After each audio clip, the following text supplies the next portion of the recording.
Alright, so you might be wondering, where does power and willpower come from if you are wondering that?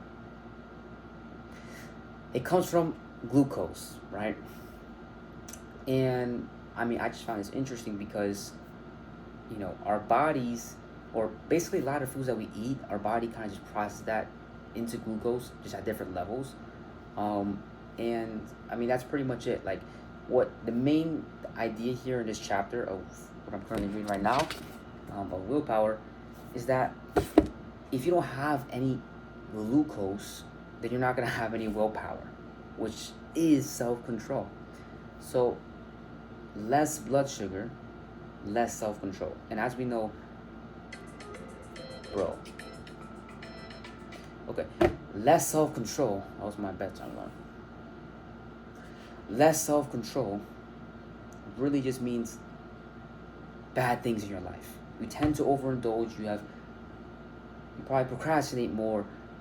You may not procrastinate more. It doesn't explicitly say that, but it can lead to that just because. Actually, I don't even know why it leads to that. I gotta think on that. But I just want to talk about, that basically glucose is the main underlying factor here when it comes to actually giving the power for self-control, right? And there are things that do affect how your body processes glucose. And one of the main things is just the easiest thing that you can fix.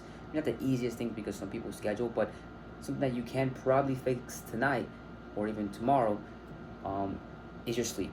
Because if you're deprived of sleep, what happens is that when your body is processing glucose, and while you're deprived of sleep, it's going to affect your body's ability to process the glucose, which is then going to directly tie into your body in terms of like providing the glucose that you're processing to your brain so you can have more self-control.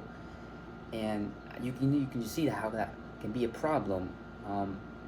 And with women specifically, they have the times of the month, which I'm not gonna go too deep into, but if you do have, a relationship with someone, a sister in specific,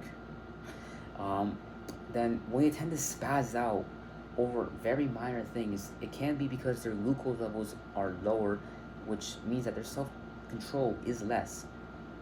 And it did actually say this in the article, but I'm just trying to relate that, just put it out there because I really don't. That information is not too relevant to me. No offense, but yeah, that's the main underlying factor that is going to affect your self-control. Is going to be your glucose consumption.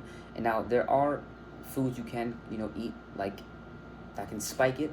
However, there are two main types of foods you can eat, but one is probably the better, and I would say that people who are in the health place where they doctors or whatever would recommend that probably pack 2 is better. Anyways, so you can have, if you want like a very short-term spike and something once in a while, maybe like a sugary drink, right? Can, like, say you're preparing for a test or you're actually about to have a test, a meeting, something like that, a sugary drink can help because it provides glucose that gets processed very quickly, and then you have more self-control, and also energy as well.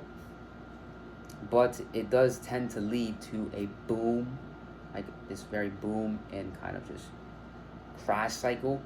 So it's not really recommended for like long-term stability, and also it's not healthy, right? But if you were, I forget what the word is called, low glycemic, I think it's like lower glycemic index foods, or like foods that have a lower glycemic index, are things like vegetables, you have meats, you have fish, you even have some nuts, right, like cashews and things like that, which give you like longer sustained energy that does not lead to this boom and crash cycle.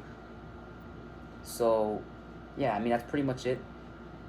Glucose is the underlying factor here when it comes to self-control, and there's two main ways you can focus on your sleep and focus on your diet to have longer sustained energy in terms of actually being able to have more self-control in your life, which, as we know, more self-control leads to better outcomes, better decisions you make, and more focus and just better overall life.